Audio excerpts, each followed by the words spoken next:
Bo reka mpere kuri icyo ngicyo nta ngira ngo Perezida wa Repubulika burya nawe ajya agira urwenya abantu rimwe na rimwe badasingira hariya nibwira ko yabiteraga nk'urwenya ariko ashaka gukosoreramo icyo kintu cyo kuba abantu bihanganira za kanyanga. By the way ibyo yavugaga bifitemo ukuri kuko kera iwacu nanjye ndi wo muri Nyagatare niho hari iwacu kera buriya Nyagatare twanywaga kanyanga pe kanyanga kubera ko muri za 70 na 80 twari dufite amata menshi washobora kunywa agacupa ka kanyanga kariya ka fanta ntikagire n'icyo ukakora ku mubiri wawe kubago wanyoye amata menshi wariye ufite imbaraga burya umubiri ariko muri kino gihe abantu benshi baragenda bakanywa inzoga kandi batariye abantu rero bigira smart cyane ngo kuko badasenga bakumva ari abahanga ntibamenye ahubwo ko ari ibigoryi ntabwo ari gihe ubise gutyo niko Imana ivuga ariko buriya ndabizi neza mu gihe kiri imbere uzumva arimo kuduteraho akayogi ngo nimusubire muri constitution yanyu ngo mwemereye ko umugabo ashobora gushyingiranwa n'umugabo n'umugore agashyingiranwa n'umugore ibyo niba turusha imbaraga wenda bikaza bikinjira muri constitution bikinjira mu mategeko bamwe tuzatera urusaku tubyange wenda baturusha imbaraga byemerwa ariko ubundi ntabwo ari byo igihe itegeko nshinga ryaba ryemeye ibyo bintu mu rusengero mushobora kubasezeranya Imana izambabarire bazabyemera narapfuye.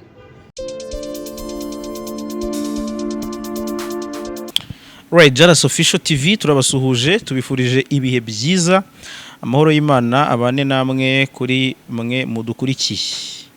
Wowe wakoze subscribe turagushimiye niba uri mu Rwanda uri hanze y'u Rwanda ukaba udukurikira n'iby'agaciro kenshi cyane ariko tunaguhaye ikaze ku makuru n'ibiganiro tukugezaho umunsi ku munsi. Uyu munsi nasuye umukozi w'Imana Pastor Antoine RUTAYISIRE umupapa wigisha neza nge nkunda gukurikirana ibyigisho bye uyu munsi rero na mahirwe cyangwa se n'ubuntu twagiriwe aratwakira nkuko ajya yakira n'abandi bamugana. Pastor mwiriwe neza mbahaye ikaze muri amahoro. Mwiriwe JALAS. Yego. Mumeze mute? Meze neza. Nubwa mbere tubakiriye kuri iyi shene reka twizere ko turi bubagireho umugisha ariko niwe wiheje ntabwo nigeze nk'ima appointment ubwo wari utaramenya wenda nari nkuzi nuko twari tutaravugana. Mumeze neza ariko ndaho meze neza yego hano ni ku Giporoso ubwo ndi iwanjye yego. Ubundi ikibazo cy'amatsiko mpere naho ngaho ahantu nanjye ubwanjye nabimenye vuba bajyaga bavuga ngo mu Giporoso ariko kubera ko nari nzi ko mu Giporoso ari muri gare simenye ko bahasanisha n'uru rusengero. Ubundi byaje gute wowe ko ibyo byose amateka y'iri zino urayazi? Oya hano akagari ka hano turi mu kagari ka Kabeza ariko turi mu mudugudu wa Giporoso hano hitwa mu Giporoso na gare hari haruguru hitwa ku Giporoso n'ishami rya Bekari hari ni Giporoso branch mbese Giporoso hano cyahaye izina kubera ko amfite Giporoso impamvu bahise gutya abanglikani bakiza mu Rwanda babitaga abaporoso noneho ishuri rya mbere ryubatswe muri aka gace ryarahangaha urusengero rwa mbere rwubatswe muri aka gace rwarahangaha noneho bihinduka reference abantu bose bavuga ati iremera ku Giporoso naho byavuye. Naho bihurira n'urusengero ushumbye? Oya nasanze nanjye naje muri Anglikani muri 90 hitwa ku Giporoso hano ni ku Giporoso nyine ntaho bihuriye n'izina ryanjye ntani Igiporoso urumva ntaho bihuriye na RUTAYISIRE. Ku mateka wenda wadusangizaho gato kuki abanglikani baje bitwa abaporoso? Oya abaporoso ni biva kuri sinzi n'impamvu ari twe twatwaye iryo zina tukaryiharira icyakora ngira ngo nuko ariko twe twaje mbere kuko abadventiste baje bitwa abadventiste nyine bihizina ryitwa abadventiste noneho abanglikani nibo bakurikiyeho mbese baza ari na groupe nini baza no kuzana revival muri za 33 mbese aba protestant ubundi groupe protestant iryo jambo ribamo abantu bose batari abakatolike donc buriya na ADPR n'aba protestant buriya n'abadventiste n'aba protestant Batista n'abandi bose n'aba protesta bariya n'aba protesta bose ni igishami cyahwanyutse kuri gaturika kira protesta nyine kivamo aba protesta nuko igishami kira kuri ba Ruteri n'abakaruve n'abandi ngabo mu gihe cyabo kibitwa noneho rero sinzi cyatumye abangilikani aribo bitwa protesta ubundi bivuze ngo umuporoso abantu bahita bumva abangilikani ariko ngira ngo nukubera ko aribo baje mbere bakamenyekana cyane ariko ubundi ari amatsinda yose n'aba protesta Nekereza ko wenda indi mpamvu ishobora kubitera ari uko abangilikani aribo biyomoye bwa mbere ku bakatolike. Oya ntabwo ari byo. Burya abangilikani biyomoye nyuma ahubwo burya iyo groupe ya Ruteri yiyomoye mbere abangilikani bo burya by the way burya abangilikani bo n'abakatolike mu kuntu kubera ko bo ntabwo bava muri iyo kura ya Ruteri. Ubundi umwami w'abongereza Henry wa munani shaka kwirongorera undi mugore papa azana kayogi ndavuga atari gutera kayogi mu gihugu cyangiye ahita tema igishami kigwa mu Bwongereza kiba Anglikani nuko naho ubundi urebye niyo mpamvu uzabona n'imyambaro yacu na liturujia yacu n'ibintu byinshi ubona biracyari katolika ariko nyuma yaho umwami wamusimbuye ko yari yararezwe n'umuntu w'umureforme yaje gukosoramo utuntu dukeya bakuramo Bikira Mariya mu myizerere yabo Bibiliya bafatiyo mu murongo wa Protestanti n'utundi tuntu dukeya bafata uwo murongo ariko ubundi burya ni gatolika yahwanyutse ariko reka ibyo ngibyo twe kubitinda nibyo ntacyo uzashaka kwiga amateka ubwo azabigira ikiganiro nta kibazo kabara akanyuzemo wa mugani abantu benshi bakunda kwibaza bati se hari ahantu kukitwa kira gice kitwa mu Giporoso ese nuko wenda hatuye abaporoso benshi ariko ndumva ari urusengero n'ishuri niyo nkomoko so pastor wenda twanzika twinjira no mu kiganiro nyirizina mu minsi ishize nakurikiye ikigisho watanze mu rusengero ubwo ari muganira n'urubyiruko bagenzi banjye abantu turi mu myaka imwe muganira ku kintu numva nanjye nifuje ko twitsaho cyane cyangwa se twibandaho kijyanye na attitude character na behavior umuntu ari kubyumva yakumva bijya gusona kimwe cyangwa bifite isano rya hafi cyane ariko uburyo wabisobanuyemo numvise ko kimwe cyubakirwa ku kindi ubundi mwe mu bitandukanya gute ibyo bintu bitatu arumva rero mubwire ibi bintu kubigusobanurira mu Kinyarwanda bishobora kugorana ariko ubwo binsabye reka mbigusobanurira ubundi ngira ngo n'ikiganiro ndimo gutanga cyari ikiganiro kuri leadership ku buyobozi ubundi mu buyobozi bavuga ko ubuyobozi bwubakira ku bintu bine bwubakira kuri character ariko ubwo ni mu Cyongereza character ni navuga ngo ni umutima wawe n'icyo uri cyo niyo utavuze hanyuma bikubakira kuri attitude no kuvuga ngo ni uburyo ubona abantu n'ibintu attitude ni uburyo witwara ku bantu cyangwa no ku bintu kuko attitude yo ntabwo ari abantu gusa donc n'ibintu uburyo ufata abantu n'ibintu icyo ni icya kabiri ariko ubundi barakubwira ngo attitude ngo ni character yagiye hanze burya umutima wawe wagiye hanze ugaragarira mu buryo witwara ku bintu no ku bantu hanyuma icya gatatu ni skills ubushobozi ubumenyi hanyuma na experience ari byo inararibonye rero ibyo nibyo bivamo imyitwarire y'umuntu ariyo behavior donc ngira ngo nuko nabisobanuye ubwo sinzi rero icyo bashaka ko icyo nashaka kubisanisha nacyo ni ubuzima busanzwe kuko wenda warabisobanuye akantu ku kandi ariko reka ninjire mu buzima busanzwe wenda ndagerageza kujya mbisanisha n'ubuzima bw'umukristo kuko wenda nawe hari ibimugenga bitandukanye n'iby'undi muntu cyangwa se utiyumva nk'umukristo ku mukristo nyirizina tujya tubona hano ku mbuga nkoranyambaga niho turi kuganirira ni social media hari umuntu uza akakubwira ati ngewe nakiriye agakiza ndi umukristo nkorera Imana ibyo bintu uko ari bine twari tuvuze wenda nubwo bijyanira muri leadership ku mukristo umuntu yabiromarika gute no mu buzima busanzwe ntabwo ari leadership gusa no mu buzima busanzwe kubera ko buriya Bibiliya ahubwo nibisobanura neza kuko Bibiliya icyambere itinda ku kintu cyitwa umutima Bibiliya iravuga ngo rinda umutima wawe kuruta ibindi byose birindwa kuko iby'ubugingo byose ariho bikomoka mu migani ibice bine ahandi mu migani 23 umurongo wa 7 akavuga ngo uko umuntu atekereza mu mutima we niko ari. Iyo ni character. Uko utekereza ubumbye n'umuntu utari wavuga. Buryo uwo ni wowe. Nibo abantu bacaho kumva basuzuguye mu mutima n'ubegera uzabasuzugura kandi niyo wabihisha bizageraho bigucike bigaragarire muri attitude yawe mbese mu myitwarire yawe kuri abo bantu. Rero ku mukristo ahubwo ibyo ngibyo byo ni ibintu by'ingenzi, ni naho ibintu bipfira. Kuko abakristo benshi bagerageza kwisiga irange ry'inyuma ariko nta cyabaye mu mutima. Ugasanga umuntu aracyafite ubuhahara bw'amafaranga ariko inyuma agasigaho karangi ku bukristo. Ariko ukasanga arambura, aracabiranya n'ibindi nk'ibyo. Ugasanga umuntu arakubwira ati ndi umukristo ariko ntiyibuke yuko Yesu yatubwiye ngo tugomba gukundana. Mu mutima wakabikamo amashyari, akabikamo inzangano, kumva ngo yaroze umuntu cyangwa yamubeshye n'ibindi. Wakaza akakubwira ati ndi umukristo rwose ndakijwe ariko wajya kumva kuva arakubwira ngo yasambanye. Kubera iki? Ryarari ryo mu mutima ntacyo yigeze yisize irange ry'inyuma, baramubatiza mu mazi make cyangwa menshi ariko mu mutima nta cyahindutse. So kuvuga ngo umukristo ashobora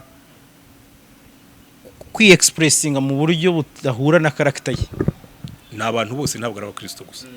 Umuntu ashobora kuza akagerageza kwambara uruhu rw'intama kandi ariseka. Ntujye ubyumva se? Nawe ati umuntu wiyambitse uruhu rw'intama kandi ariseka, ari ikirura.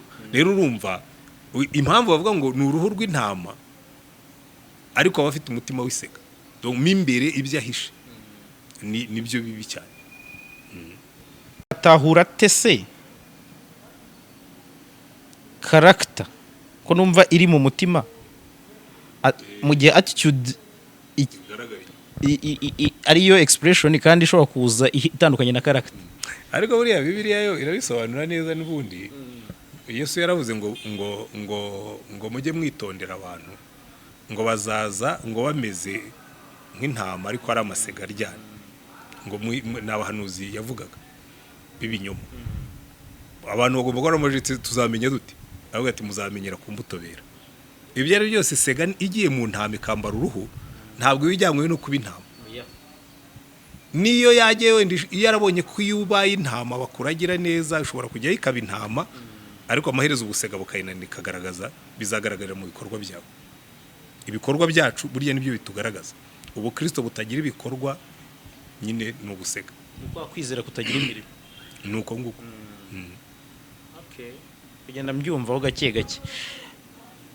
Kuri icyo kintu dukunze kubona ku mbuga nkoranyambaga ubwo reka ntange ku ngero nk'ejo bundi mu minsi yashize nta n'iminsi myinshi irashira hari ishu yabaye iratrending ivaho ntago nshaka kwitindaho y'uwitwaga Faranga n'undi mudamu bashakanye abantu benshi bafati nabo koko b'abakristo koko nawe ukumva ko hari ukuntu umukristo aba yitezwe bitandukanye n'undi muntu usanzwe.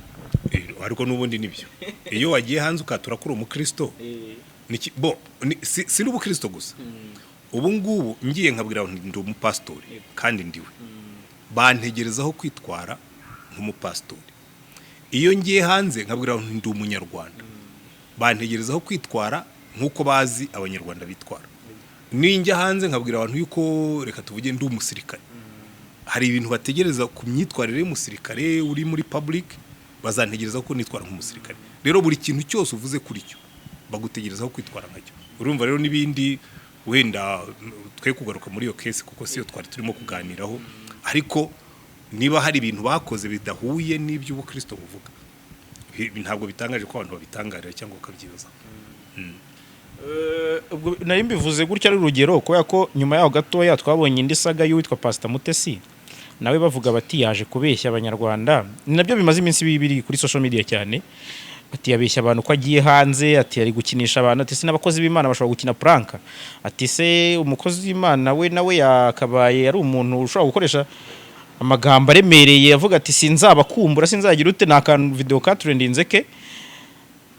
Abantu ugasanga barabijyanisha mu cyari cyo kurusha wenda icyo kintu twavuze cyo kuba attitude. Buriya rwose izi kamera zanyu zizatuvugisha n'amangambure kubera ko urumva icya mbere umuntu avuga ikintu mukagenda mugakatamo agace gatoya mukamuvugisha icyo atavuze. Merutse kubona abantu batemye akantu mu kiganiro natangaga nari navuze ngo bambajije ikibazo batari ko hari abantu bavuga ngo aho kuba umukire w'umunyabyaha ngo waba umurokore w'umukene ngo bivugaho iki. Ndavuga nti ngiye umitishijemo naba umukire w'umunyabyaha ntibakazambwiriza nkakizwa. Abantu ako baragatema bati ntiwumva tiwa mu pastori ubutumwa kandi icyo naje kubigisha ntabwo ari iyo nyigisho nari ndimo gutanga. Nari ndimo kubabwira ngo muvane mu mitwe yanyu ko kuba umukene ari karite. Muvane mu mitima yanyu yuko kuba umukene bizakujyana mu ijuru.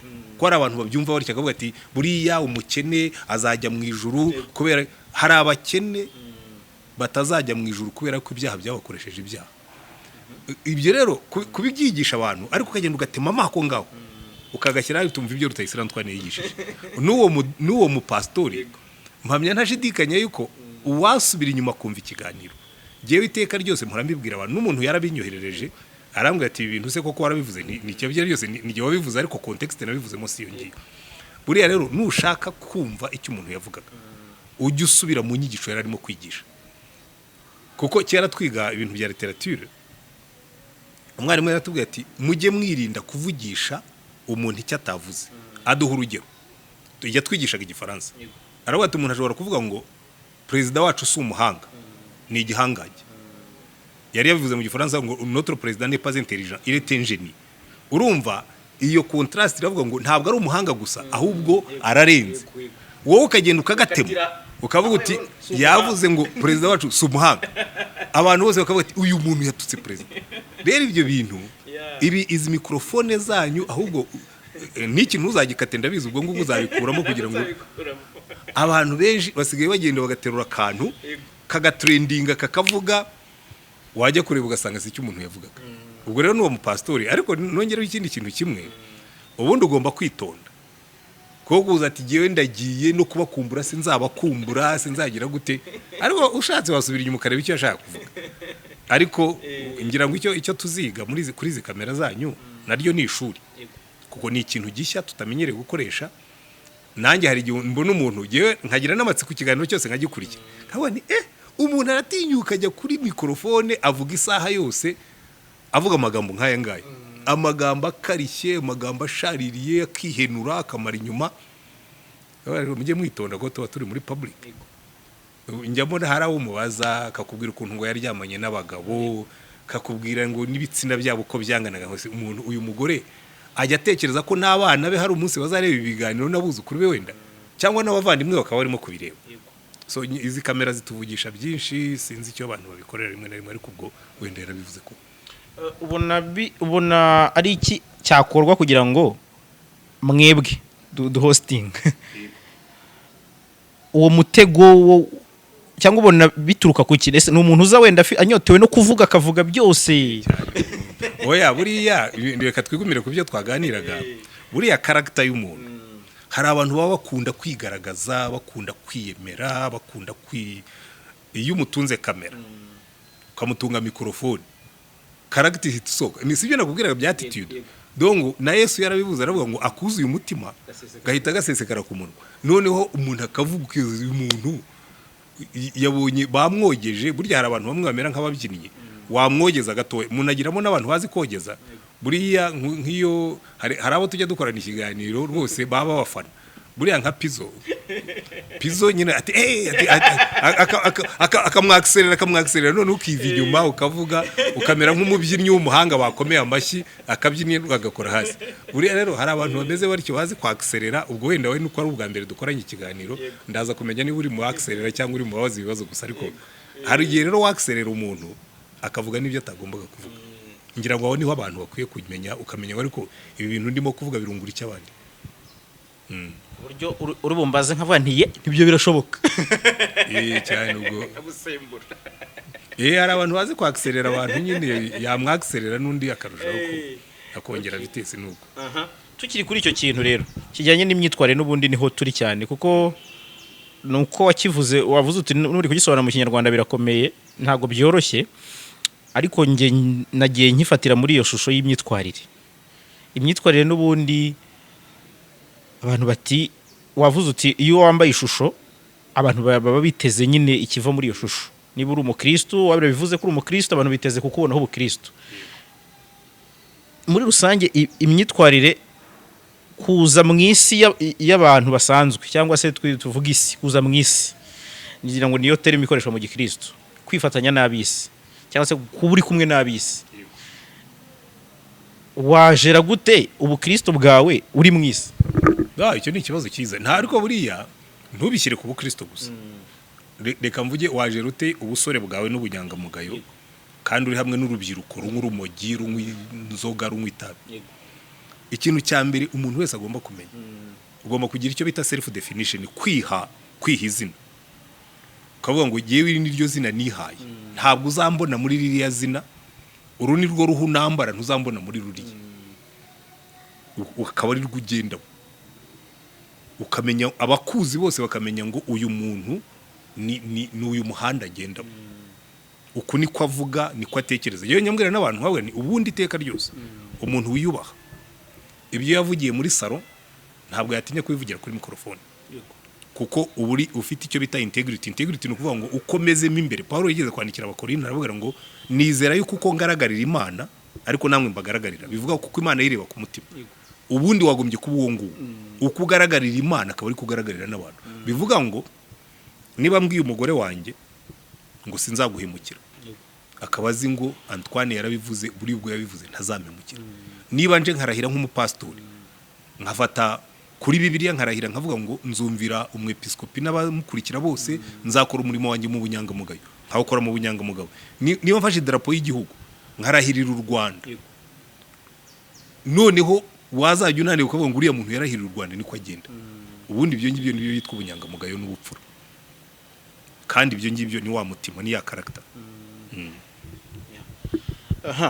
Kuri icyo kintu n'ubundi cy'imyitwarire niko turi cyane. Umuntu ukumva arakubwira ati nta bahungu bazima bakibaho, uvuga ati abakobwa bararangiye. Urumva rwose nushaka niyo title ndabizi uri murashaka aho uzakura title y'amareshya mugeni. Ariko hari abahungu benshi bajya bambwira ngo pastor ngo nta bakobwa bazima bakibaho. Ntabwo biterwa naho wirirwa, kubera ko na Bibiliya irabivuga, kavuga ngo buriya iyo umuntu agendera mu byaha ngo twari dupfuye tuzize ibicumuro byacu. Ubwo rero niba wiranwa n'abakobwa b'abanyabyaha kazi, nta mukobwa muzima nyine ugihari. Niba wiranwa n'abahungu b'abanyabyaha, nta muhungu muzima uhari.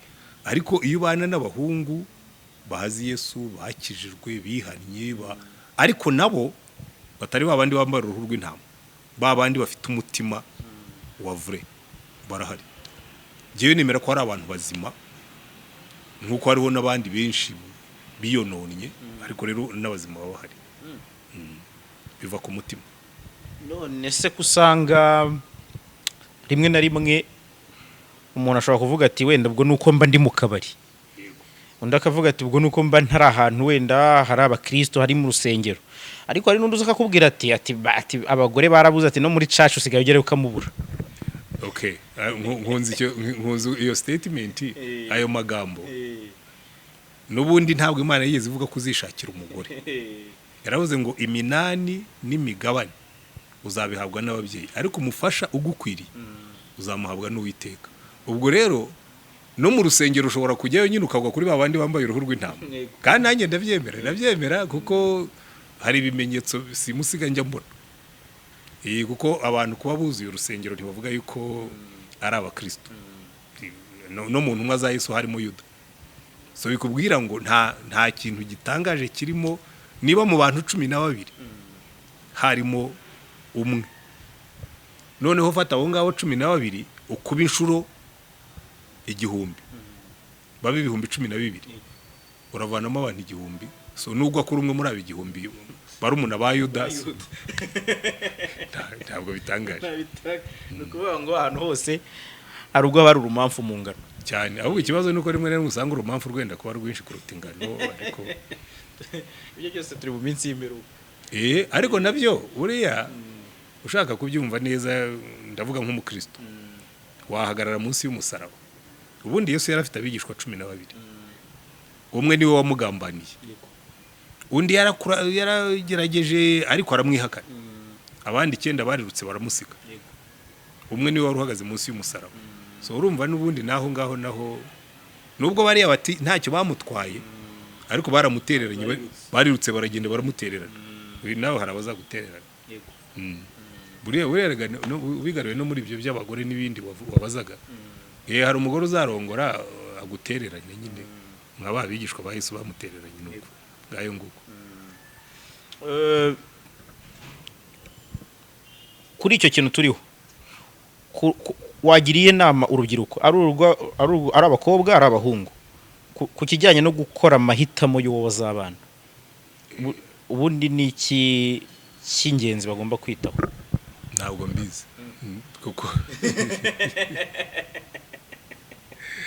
umuntu umwe yaravuze ngo rokera derezo nkera rezo no konepa ngo umutima ugira impamvu ngo ubwenge budashobora kwisobanurira rero mpamvu ngubwira ngo ntabwo mbizi hari igihe ubona umuntu yarahisemo nabi ukanabimubwira ko yahisemo nabi aravuga ariko ati ibyo ni wowe ubibona gutyo ariko ubundi umbajije utubundi umuntu yakurikiza icya mbere jya ubanza wihigiye sibyo wihigiye kuko buriya umuntu ashobora kuguhisha ingeso ze mu kwezi kumwe muri 2 muri 3 muri 4 muri 5 ariko mu maranye umwaka ingeso zitaragaragara buryo nushaka uzyo utangira kumwizera icyo ni icyambere donc egerana n'uwo muntu mumenyane by'ukuri nkunze kubwira abahungu n'abakobwa nkawe nushaka kumenya umuntu muzabana muzicarane muganire gusa wumve niba amashanyarazi acamo hari umuntu mwicara mukaganira ukumva rwose mwasabana mukanaseka mukananezeranwa mugasangira ibitekerezo mugasangira imishinga uwo nguwe uhita umushyira muri kategori yihariye uvuge ngo uyu ashobora kuko kuba mushobora gusabana ntibivuga yuko umutima wawe umukunda cyangwa uwugukunda ariko nibura azabe ashobora kuzuza ibyo ngibyo icya kabiri uzabanze wicare wumve niba umutima wawe waratwawe nawe ariko nawe ugatwara uwe kuko ikintu njya mbuza abahungu n'abakobwa ntuzarongora umukobwa udakunda niyo umuhanuzi yabivuga ntuzarongorwe n'umuhungu udakunda niyo waba washobewe kuko nugera mu rugo ikizatuma wihangana nuko uzajya uvuga ati ibyo ari byo byose uyu niwe nakunze icyo si icya kabiri ubanze utege umutima wawe amatwi wumve ko umutima wawe utera umugana ukamukunda icya gatatu utega amatwi abantu kuko buriya JALAS nkubwiza ukuri iyo utangiye kuzura n'umukobwa hari abantu bavuga ngo hari abantu barimo kutwicira ubukwe burya barya bica ubukwe ujye ubakunda cyane ujye utega amatwi ibyo bakubwira noneho ubone piste zo kugenzura ibyo bakubwiye iyo bagwira ati nyamara uriya mukobwa ni gica n'ikirimbuzi ti buriya akura amenyo yamaze abantu ujye witondaho gatoya utangire kureba ibimenyetso by'uko akura utangire unakora nkete urebe koko aba bakubwiye yabakuye koko naho rero umuntu arabikubwira ngo ahangwa bare ni babandi ngo baba contresigise warashaka ko twicira urukundo ngo niboneye ukamera nk'aba muntu ngo yahetse impyisi ahora n'umuntu aravuga ati wa mugabo icyo kintu yetse n'impyisi irakurya ati ariko nanga amashyari y'abantu iri tungo nivani hariya hirya none utangiye kunteraho akayoge aragenda ageze imbere undi aravuga ati ariko wa mugabo tuguze icyo uhetse ati yo ni impyisi ati irakurya ati ariko maze abantu bose wagira ngo batumanyeho ageze mu gashyamba impyisi iramubwira rero ujye utinya akavuza abagabo babiri burya ndi impyisi ndakuriye rwose nubwo nari nicishije magwandi ndakuriye tu buriya ari abakobwa benshi n'abahungu benshi baheka impyisi bibwira ngo batoraguye intama bagera mu ishyamba ikabari wamubaza uko mu rutero rwose ntabwo wabibonaga kavuga ati mva ati hari igihe yajyaga yayura akabona imikaka atari nkubwira ngo ni intama y'ubwoko bundi naba ikakurya tu rero nibwira ngo nutega amatwi abantu cyane cyane burya by the way do you know ko burya mu buzima nsigaye nkunda abanzi burya umuntu ugukritika akaza akagukritika pe ntakubabarire ujye umukunda kuko akubwira n'ibyo inshuti zawe zitakubwira nagukritika ugasanga ibyo avuga ari ukuri cyo bikosora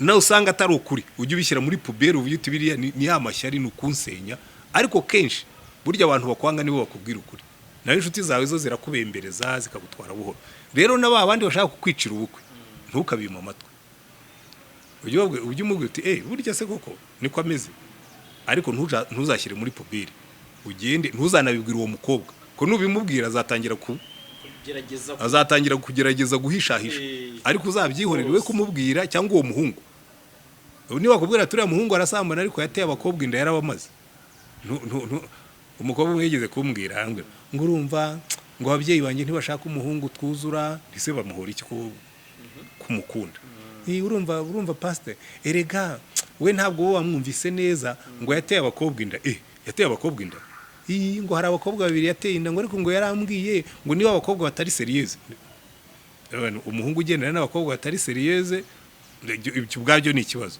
namba umuhungu utera abakobwa batari seriyeze inda ari babiri nubwo rwose aho nanjye rwose nk'umupasitori nakubwira ngo shyiraho agasitari usezerere oya pastor yewe rwose ndamukunda nagira ngo nawe niba uraza kuba logique utekereze neza navuga ni sawa rega rero nkubwire ubwo umukunda akamaze umugabo isesema arakarya genda umusange nibizagukundira sawa nibitagukundira kandi bazaba barakuburiye ubwo nyine ngo abasore bahana bavayo ntubahana bajyayo nayo ngayo ngo kuri icyo kintu wari uvuze kijyanye n'ibyo umuntu akwiye kubanza kwitaho nyine n'ubundi turi kuri hari hasigayeyo kimwe hari hasigaye y'Imana buriya rero isengesho rikuraho byose niyo waba ubona ibyo byose ko ari bitatu biri kuri fayili bimeze neza uzabwira Imana ngo rero Mana ni wowe usigaye ni wowe mucamanza wa nyuma n'uwiba ubona uyu muntu azambereho rimuza gusinzira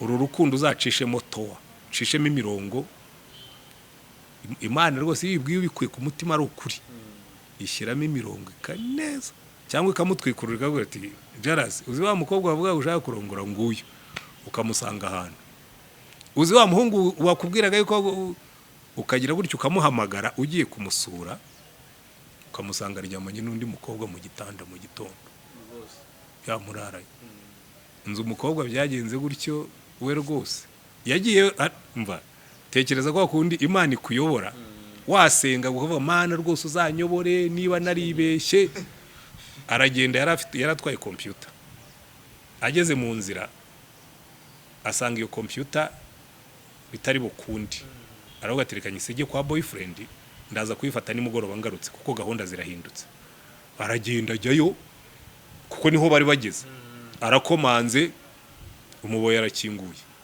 aravuga ati se kana kari mati atararyamye ntiyamubwira ko aryamanye na ajya yatera akayogera komanga undi yanga kumukingurira atari guze wankingurira ko ndi ubu ntabwo ijwi ryanjye waryumvise kera kabaye hanyuma arakingura nyine ibisigaye n'amateka computer yarayitambikanye relationship yarangiye uwo munsi n'ibindi kandi iyo ntabwo ari inkuru imwe se ebyiri se eshatu se enye se eshanu nawe ubwo utunga kamera uzabaze aho byagenze gutyo uzasanga ari benshi iyo usenze Imana itwikurura n'ibyari bihishe ikabikwereka wenda kuri icyo kintu wari utubwiye ubwo wenda uradusubiza nk'umubyeyi n'ubundi kuko ntekereza ko hejuru y'ibyo byose ufite inshingano z'ububyeyi ko ubona urubyiruko rusigaye rutinya gushaka cyangwa se kurongora mbivuge gutyo kubera ari uko gutinya responsibility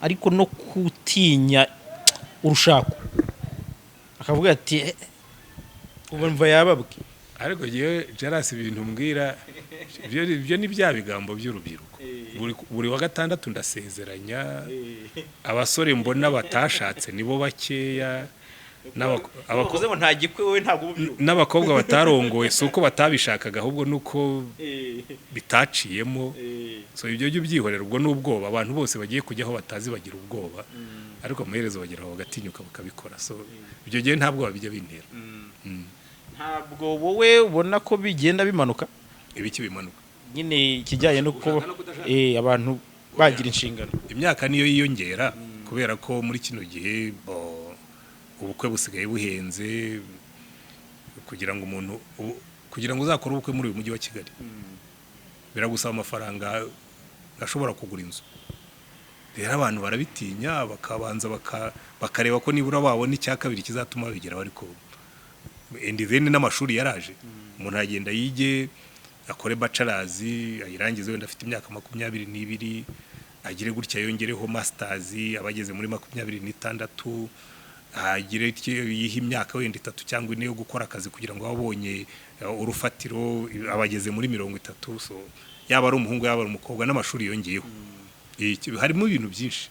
Ubwo nari mvuze icyo kintu kubera ko hari ahantu batubwiye uti abantu bajye bigana ntibagakihutira guhita babana gutyo bataziranye, kandi ubona ko muri no minsi ikintu cyateye nabonye mu mvugo z'amahanga basigaye bakita ngo cohabitation. Ikintu muri uko kwigana ahubwo bakaba nkaho babanye.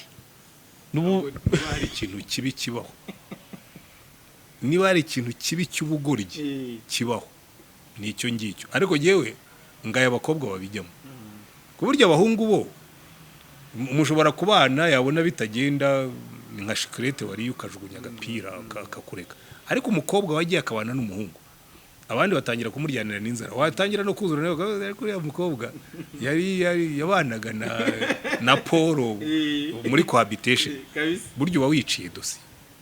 Yewe nabwira abahungu ariko cyane cyane nabwira abakobwa none se urumva nje kugerageza ngo ndebe ko bizakunda, iyo nsanze bitazakunda se usubirayo uri umugore cyangwa usubirayo uri umukobwa? Umugore of course. Wande aho rero niho hari ubugoryi.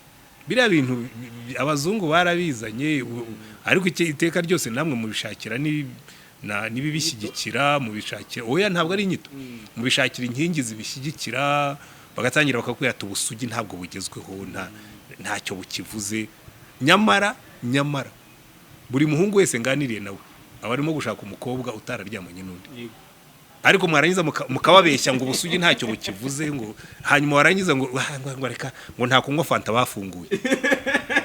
Ese wowe ibintu musigaye mufite ubugoryi bwinshi. None se urubyiruko urabona rugana urubyiruko se nta kibazo tuzajya dutwarira iyo rigoramiye, kuko umugisha dufite nuko abakora ibyo ngibyo ntabwo ari benshi, abatabikora baracyahari. Ubwo batabikora bazajya bashaka batabikora, ababikora bashake ababikora. Uretse ko ikibazo ngiramo nuko babandi babikora baza kubyiganira ku batabikora. Naho ubundi ntabwo twabuza abanyabyaha ku abanyabyaha. Nahoze mbona akantu kuri Twitter bari kwandika ngo aba bakobwa ngo dusangira ngo ninde uzabashaka. Undi araza replyinga ngo ba basore ngo birwa baho bagiriye mu rusengero ngo nibo baza ngo bakabashaka. Ibintu wabivuga iki? Simbizi niba ariko bimeze. Umuhungu waho bagiriye mu rusengero niba koko aho bagirira mu rusengero oya nanjye ndimo ndasubira muri ayo magambo. Uwabyanditse gutyo yanagize neza akoresha ayo magambo.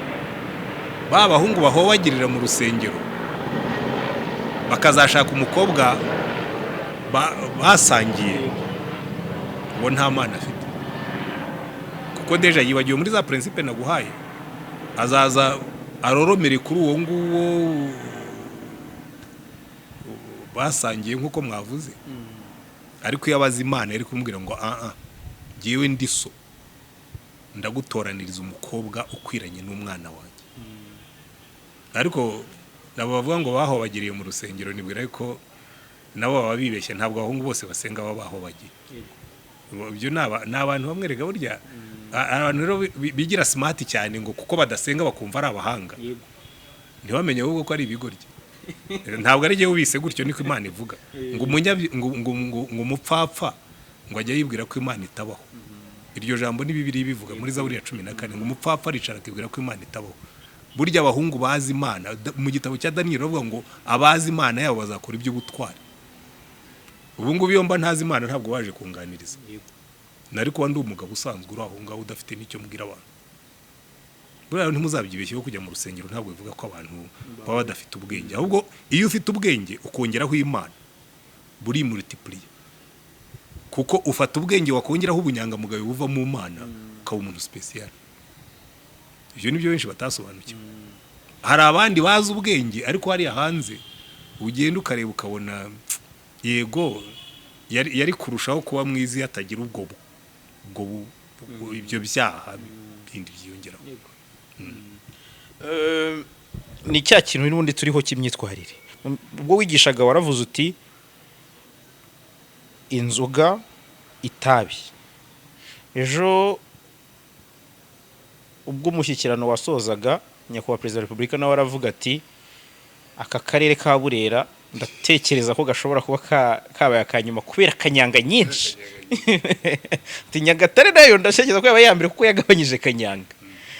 Ubundi iki kintu ko kitavugwaho rumwe, kuki inzoga cyangwa se ingaruka z'inzoga, ubwo kuko inzoga wenda sinzi ko ariyo nyirizina, ariko ingaruka itera, kuki abantu batabyumva? Reka mpere kuri icyo ngicyo. Ngira ngo perezida wa repubulika burya nawe ajya agira urwenya abantu rimwe na rimwe badasingira. Hariya nibwira ko yabiteraga nk'urwenya ariko ashaka gukosoreramo icyo kintu cyo kuba abantu bihanganira za kanyanga. By the way, ibyo yavugaga bifitemo ukuri kuko kera iwacu, nanjye ndi wo muri Nyagatare, niho hari iwacu. Kera buriya Nyagatare twanywaga kanyanga pe. Kanyanga kubera ko muri za 70 na 80 twari dufite amata menshi. Washobora kunywa agacupa ka kanyanga kariya ka fanta ntikagire n'icyo ukakora ku mubiri wawe. Kuba wanyoye amata menshi wariye ufite imbaraga burya umubiri. Ariko muri kino gihe abantu benshi baragenda bakanywa inzoga kandi batariye, bituma bishobora kuba ari nimwe muri izo mpamvu bongera ngo zaburera ntabwo bafite amata menshi ngo babe bafite ibiryo biri strong mu buryo bwa za proteine. Wariye ibirayi n'ibishyimbo karenzaho kanyanga kabisa bagusezera urazahara. Wariye ibigori n'amashaza karenzaho kanyanga urazahara. Ibyo rero ariko simpamya ko aricyo cyatumye buriya bwari uburyo bwo kubakosoreramo ngo babwira ati mwabaye abanyuma ariko nakariya kantu nako muzakareho nako gashobora kuba kabasubiza inyuma. Ariko burya ubwo nsubire ku kintu kimwe, nubona abantu banywa kanyanga ujye ushyira ikibazo kuri gushyira question mark ku mitekerereze. Kuko wambarije ngo kuki inzoga abantu, nanjye njye nibaza impamvu. Uzi ko burya abazungu nibo benga amayoga akomeye za biriya bya whisky bikomeye n'ibiki byose. Ariko igikutangaza ushobora kujya muri Amerika ugasanga umuntu atondetse amacupa ya whisky hariya, yajya kunywa whisky agashyiraho urutoki gutya ku kirahuri akabwira ngo ndanywa endwa one finger, akantu k'agatonya ngano mu ndiba y'ikirahure agasukamo wenda jus cyangwa ikindi, ariko ntanywe inzoga nk'uko tuzinywa. Twebwe imitekerereze yacu yo gushakira umunezero mu nzoga, yo gushakira ubugabo mu nzoga, yo gushakira imbaraga mu nzoga, iriya ni imitekerereze mibi ijyana mu iteranyuma. Icyo ngicyo cyo rwose buri cyo perezida wa repubulika yavugaga gifite ishingiro, ahubwo sinzi impamvu yakigarukirije kuri Burera iya cyagura ku gihugu cyose, kuko mbona ukuntu abantu inzoga zisenya ingo. Ngira ngo twari dukwiye kuzatangira kubyinjiza mu myigishirize, kuko ubona ikibazo dufite, inzoga twayigize ubugabo.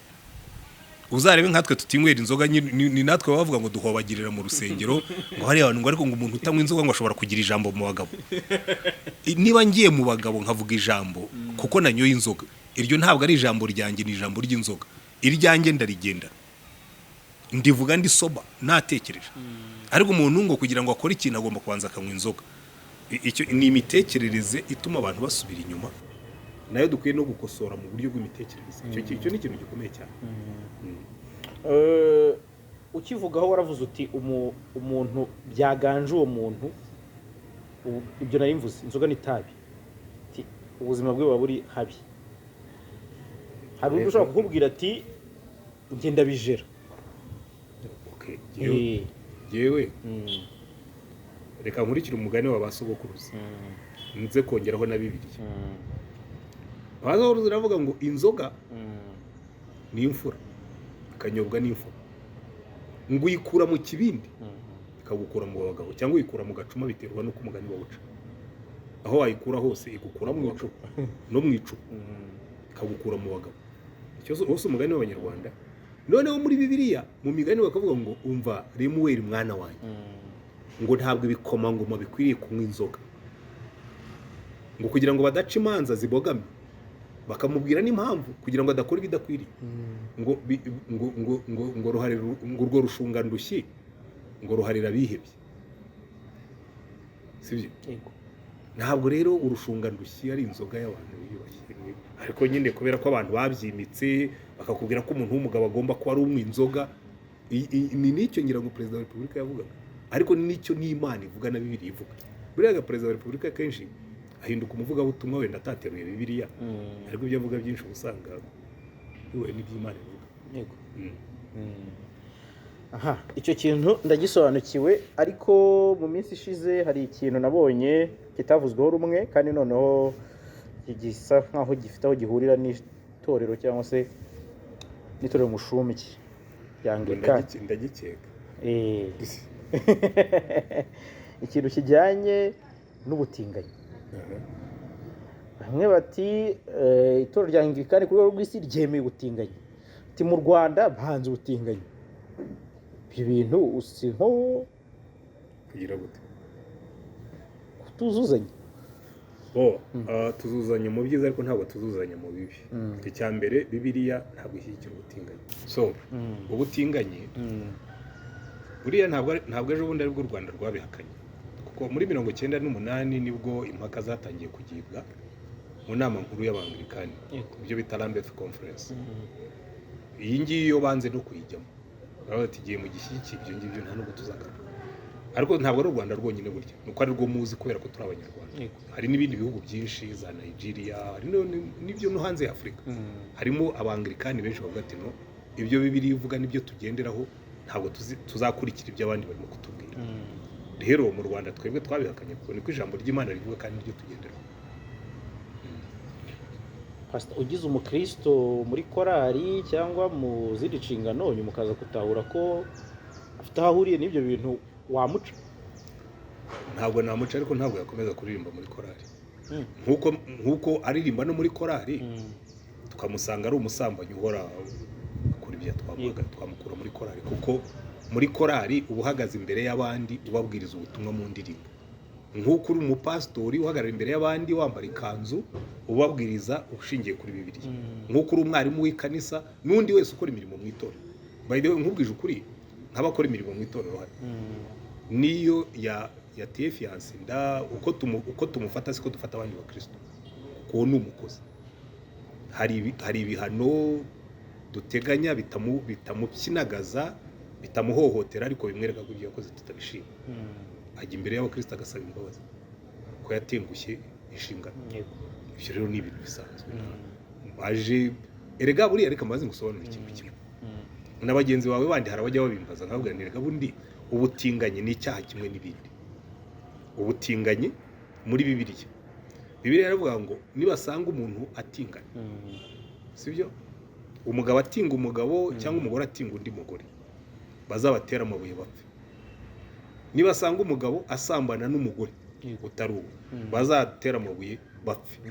Nibasanga umugabo yafashe umukobwa ku ngufu, umukobwa atabishaka ariko ntavuze induru, bazabatera amabuye bapfe.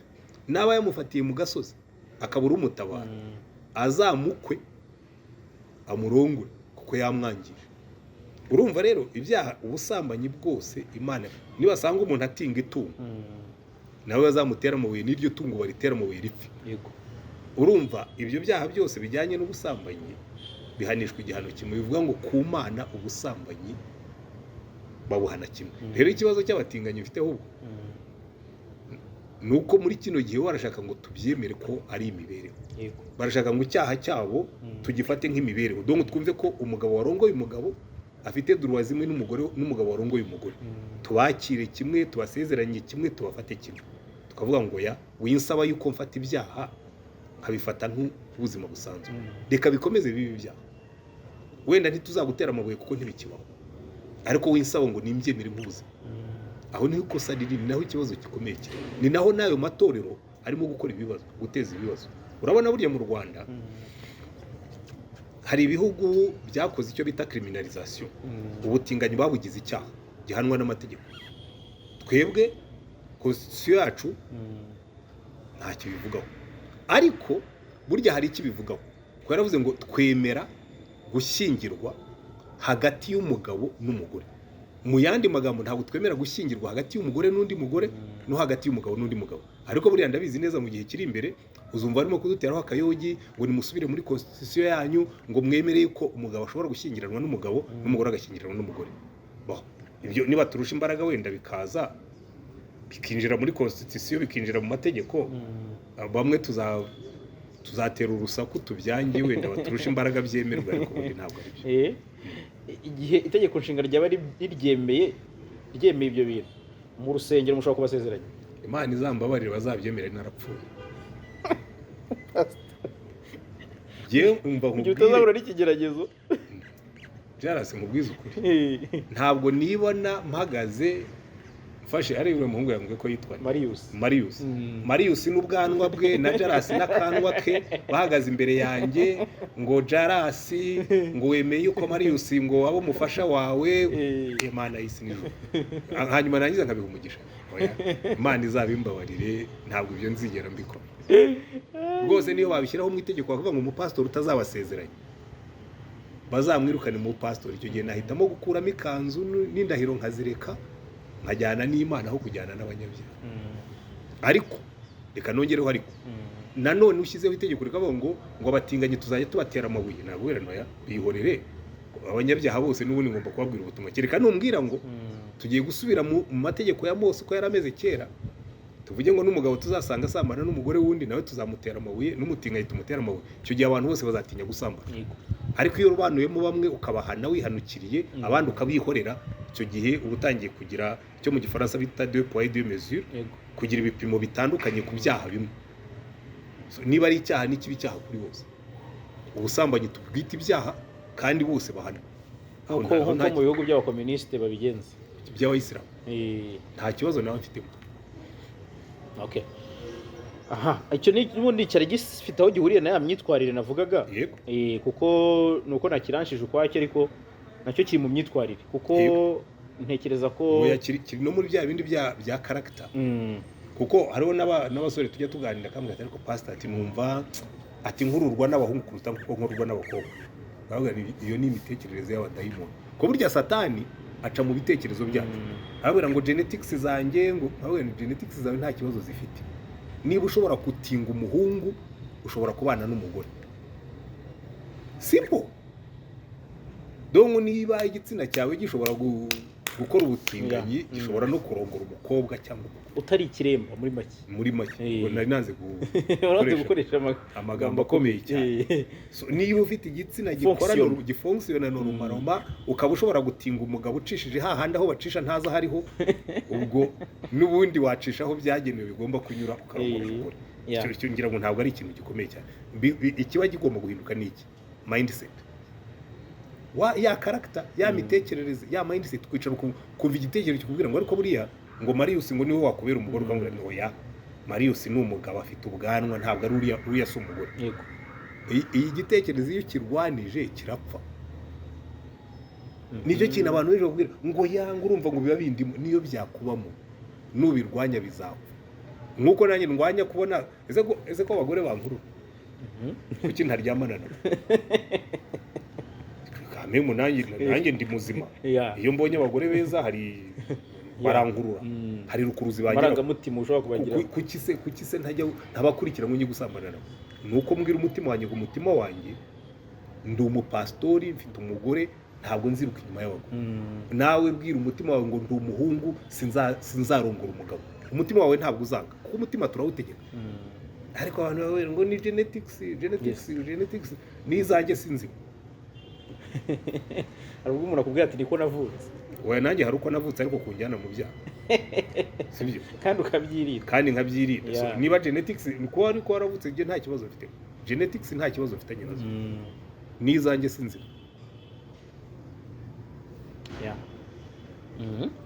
Icyo ndumva cyumvikanye, ntabwo nagitindaho cyane. Nagira numve uko mu bitekereza icyo mwumva, kuko urumva inkundura cyangwa se movement iri hejuru ku buryo isaha n'isaha, nubwo turi kuvuga constitution kugeza aka kanya ntirabyemera, ariko isaha n'isaha ishobora guhinduka. Umunsi yahindutse nzababazwa n'abanyarwanda, ariko ko atari byo yandika. Pasiturangije rwose nibigera mu itorero nzabe narapfuye.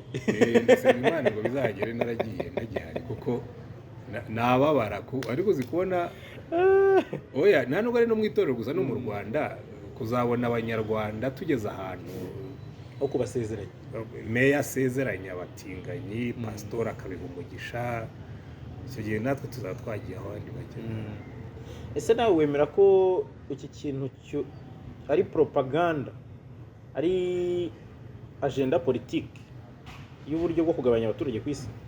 Ariko ibyo bintu hari n'undi wabimbajije bati buriya ati ni agenda ushatse kugabanya abaturage ku isi, icyo nicyo cyoroshye se?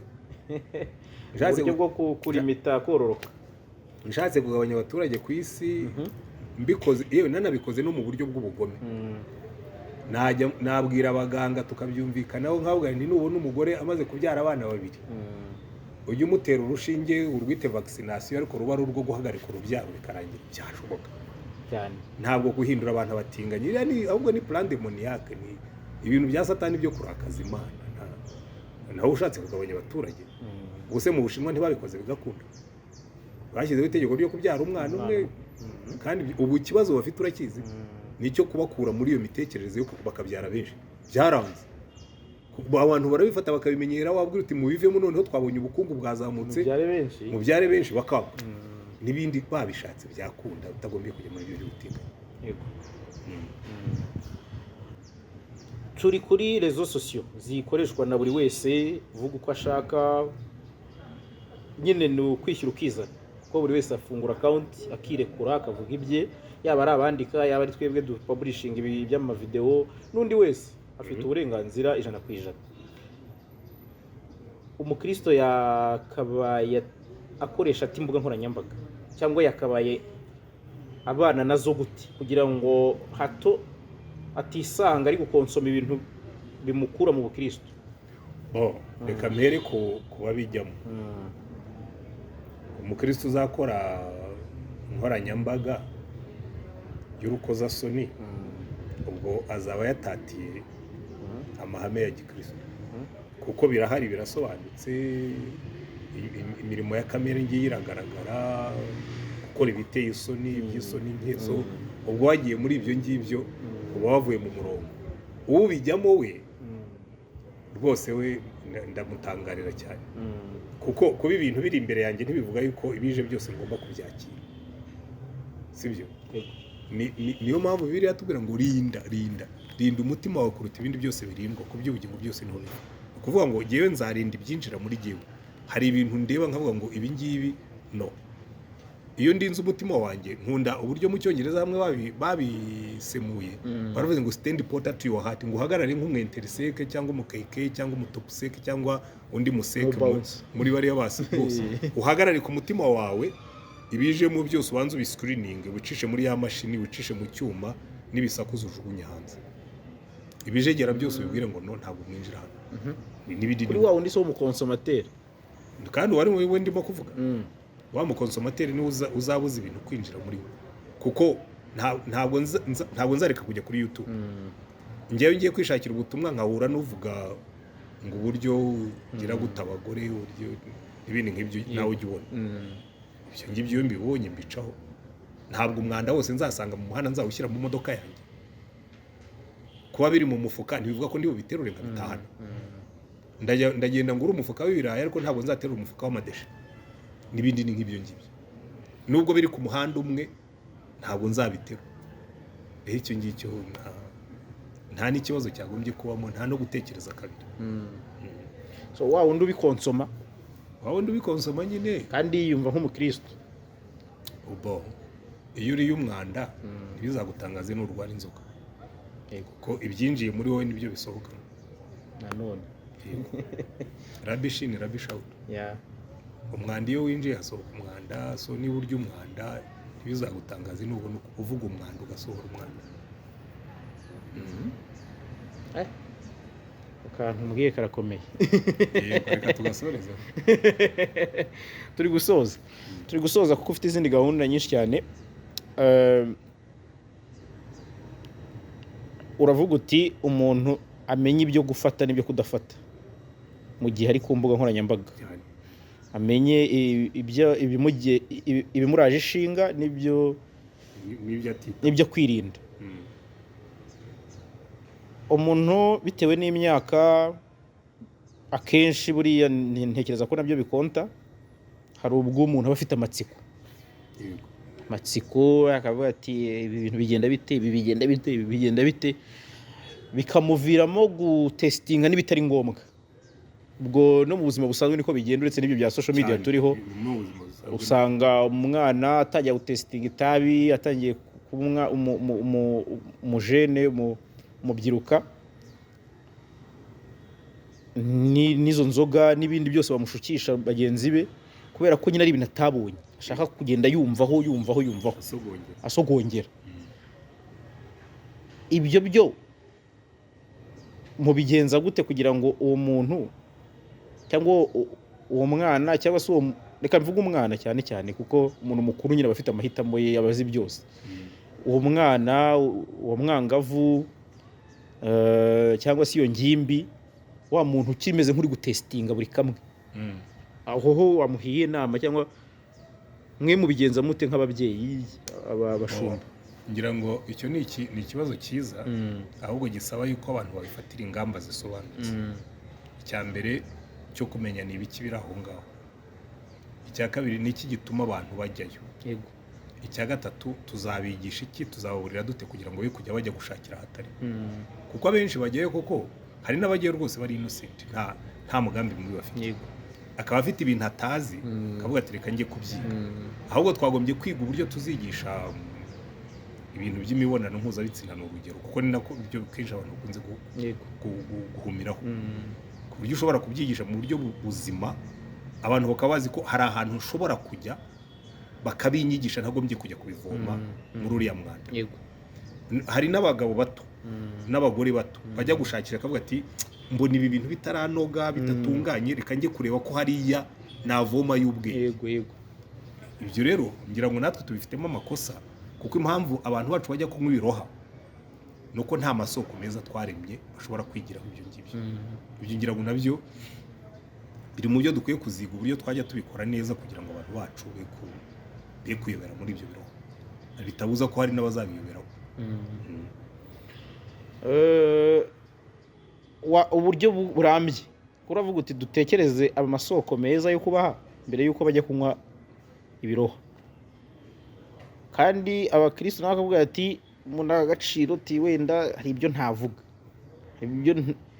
hari ubwo n'umupasiteri akubwira ati have iyo sije sinayijyaho.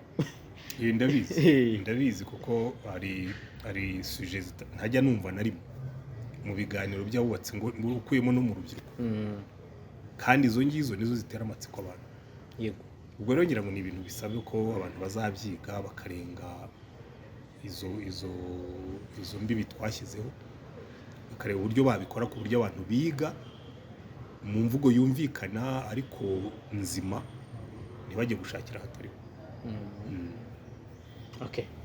Ni umuturambye pastor. Rero ngira ngo nge nari ndaho hantu cyane ku kijyanye n'imyitwarire, ariko nanone mbisanisha n'iyi mihanda niko twe tuyita, cyangwa se n'aha ngaha tubarizwa kuri social media, ari mu buryo bwa gikristo no mu buryo bwa rusange, kuko ngira kuganije nk'umubyeyi, nubwo bwose nongeye nkajya njya ku bupasiteri cyane, ariko urubyiruko ahanini ntekereza ko twebwe dukonsoma izi mbuga kurusha n'ababyeyi bacu n'abantu bakuru. Abantu bakuru usanga akenshi batabibaho cyane nkatwe. Ntekereza ko ibyo tuba tuganiriye hari icyo biba bishobora kubafasha, yaba mu buryo bw'inama, yaba ari mu buryo bw'iterambere ryabo ya buri munsi. Natwe twese gutya turi hano, ntekereza ko twese turi bato kuri wowe, uri umubyeyi wacu. Dusoza dusa nk'abatanga isomo cyangwa se umwanzuro, cyangwa se ku bintu byose twaganiriyeho, kuri bya bintu bitatu ndetse bine, kuko wambwiye ko ari bine, njye ntabwo nari nongeyemo skills, ariko n'ubundi bitareba umuyobozi gusa, bireba n'undi muntu wese. Ni ubuhe buryo ashobora kubijera aho noneho bijyaniye hamwe n'ubuzima bwa buri munsi? Mu buzima bwa buri munsi, icya mbere character. yubakwa no gushaka indangagaciro zisumbye iziri hasi uba ubona. Niyo mpamvu burya mu bukristo biroroha cyangwa no mu yandi madini, burya ufashe Bibiliya iguha indangagaciro zirenze izisanzwe, kuko hariho n'ibyivuga usanga n'iyindi mico ahubwo idatinyuka kubivuga. Nkaho Yesu avuga ngo umwanzi wawe ntukamuvume, ujye umusabira umugisha. Iyo ni indangagaciro iri hejuru. Aho babwira umuntu bati uko byagenda kose ntuzasambane, zo ni indangagaciro ushobora kuvomamo zikagufasha. Buriya ari character yubakwa n'indangagaciro. Attitude, mbese imyitwarire igaragara hanze, ni character yagiye hanze nyine, kumenya kwigenzura kugira ngo utagenda uko ibidahuye n'uvuguriwe. Hanyuma hakazamo zo skills, mbese ubushobozi, ubuhanga wiyubakamo. Nibwo buriya skills no muri ibyo bya character hazamo skills zo gukontorora character yawe. Hanyuma uko ugenda ubikora, experience, inararibonye, uko ubikoze igihe kirekire bigeraho bigahinduka wowe, bigahinduka umuco. Aho rero nta kindi nagira abantu b'inama ndetse kubabwira ngo nimufate indangagaciro Paulo yandikiye Timoteyo, aramubwira ngo Timoteyo, ngo kuva mu buto bwawe wamenyaga ibyanditswe byera bishobora kukumenyesha ubwenge buguhesha agakiza. Ngo ibyanditswe byera bigira umumaro number 1 wo kwigisha umuntu, kumwemeza ibyaha bye, ngo bikakwereka ibyo udakwiriye gukora, kumuhanira gukiranuka kugira ngo umenye ibyiza ukwiriye gukora, no kumutunganya kugira ngo abashyitsi akore imirimo myiza. Ijambo ry'Imana rero nibyo ngibyo, ukurituramo igihe kirekire niko character yawe igenda ihinduka. Pastor, ndabashimiye rero kuba mwemeye kuduha umwanya tukaganira, ni iby'agaciro. Reka nsoreze ahangaha mpinira aha, nizere ko n'ikindi gihe ni twongera kubakenera cyangwa se nimutwemerera tuzongera tukaganira, kandi nizere ko ibyo twaganiriye hari abo bifashije, hari isomo bitanze. Ahanini nicyo tuba tugambiriye gukora akazi nkatwe nk'abanyamakuru, twe n'ibyo dukora, ariko muri ako kazi hakagira n'igisigara mu matwi y'abantu. So ndabashimiye. Murakoze namwe.